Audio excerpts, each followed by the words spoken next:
दिनपुर गांव में सोहन नाम का हलवाई रहता था। वह खूब बढ़िया और स्वादिष्ट मिठाइयाँ बनाने के लिए जाना जाता था। इसी वजह से उसकी दुकान पूरे गांव में मशहूर थी। पूरा गांव उसी की दुकान से मिठाई खरीदता था।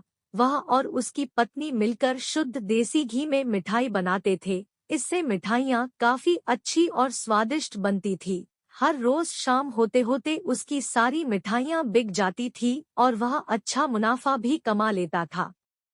मिठाइयों से जैसे ही आमदनी बढ़ने लगी, सोहन के मन में और पैसा कमाने का लालच आने लग गया।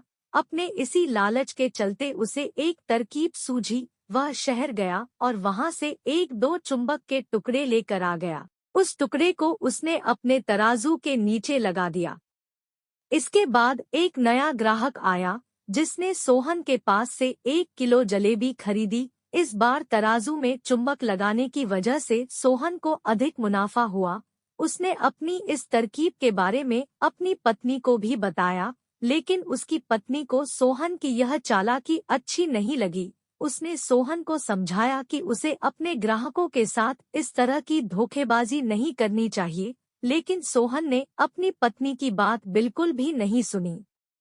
वो हर रोज तराजू के नीचे चुंबक लगाकर अपने ग्राहकों को धोखा देने लगा। इससे उसका मुनाफा बढ़कर कई गुना अधिक हो गया। इससे सोहन को काफी खुशी हुई।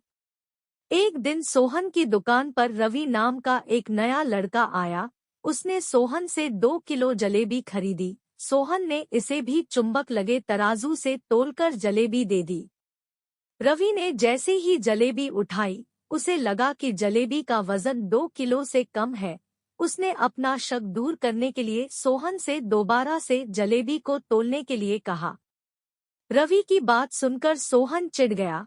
उसने कहा, मेरे पास इतना फालतू समय नहीं है कि मैं बार बार तुम्हारी जलेबी ही तोलता रहूं। इतना कहकर उसने रवि को वहां से जाने के लिए कह दिया।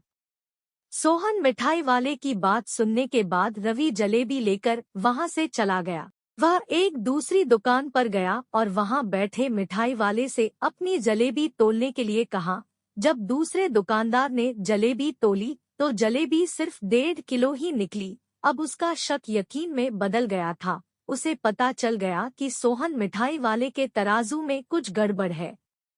अब उसने तराजू की गड़बड़ को सबके सामने लाने के लिए खुद एक तराजू खरीद लिया और उसे ले जाकर सोहन मिठाई वाले के दुकान के पास ही रख दिया। फिर रवि अपने सभी गांव के लोगों को वहां पर इकट्ठा करने में लग गया। जैसे ही लोगों की थोड़ी भीड़ बढ़ने लगी, तो उसने गांव के लोगों को कहा कि आज मैं आप सभी लोगों को एक जादू दिखाऊंगा। यह जादू देखने के लिए बस आप लोगों को सोहन मिठाई वाले से खरीदा गया सामान एक बार इस तराजू में तोलना होगा। तब आप लोग देखेंगे कि कैसे सोहन मिठाई वाले के तराजू में तोली गई मिठाइयाँ इस दूसरे तराजू में अपने आप ही कम हो जाती हैं। कुछ देर बाद एक दो लोग मिठाई लेकर रवि के पास पहुँचे, तो उसने ऐसा करके भी दिखाया।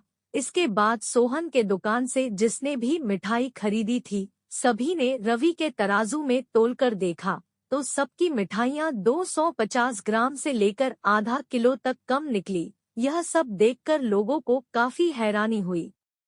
अपनी दुकान के पास ही यह सब होता देख सोहन मिठाई वाला रवि से झगड़ा करने लगा। उसने लोगों को बताया कि रवि यह सब नाटक कर रहा है। अपनी बात को सही साबित करने के लिए रवि सीधे सोहन मिठाई वाले का तराजू लेकर आया और तराजू में लगा चुंबक निकालकर सबको दिखाने लगा। यह देखकर गांव वालों को बहुत गुस्सा आया। सबने मिलकर उस लालची मिठाई वाले को खूब मारा। अब उस लालची मिठाई वाले को अपने लालच और उसके कारण की गई गलत हरकतों पर पछतावा हो रहा था। उसने अपने गांव के सभी लोगों से माफी मांगी और वादा भी किया कि भविष्य में वे ऐसी कोई भी जालसाजी नहीं करेगा। सोहन की इस धोखेबाजी से पूरा गांव नाराज था, इसलिए लोगों ने उसकी दुकान में जाना काफी कम कर दिया। इधर सोहन के पास पछताने के अलावा कुछ और नहीं बचा, क्योंकि वो पूरे गांव वालों का भरोसा खो चुका था। कहानी से सीख, कभी भी लालच नहीं करना चाहिए। हमेशा ईमानदारी के साथ अपना काम करने से ही इंसान का नाम होता है।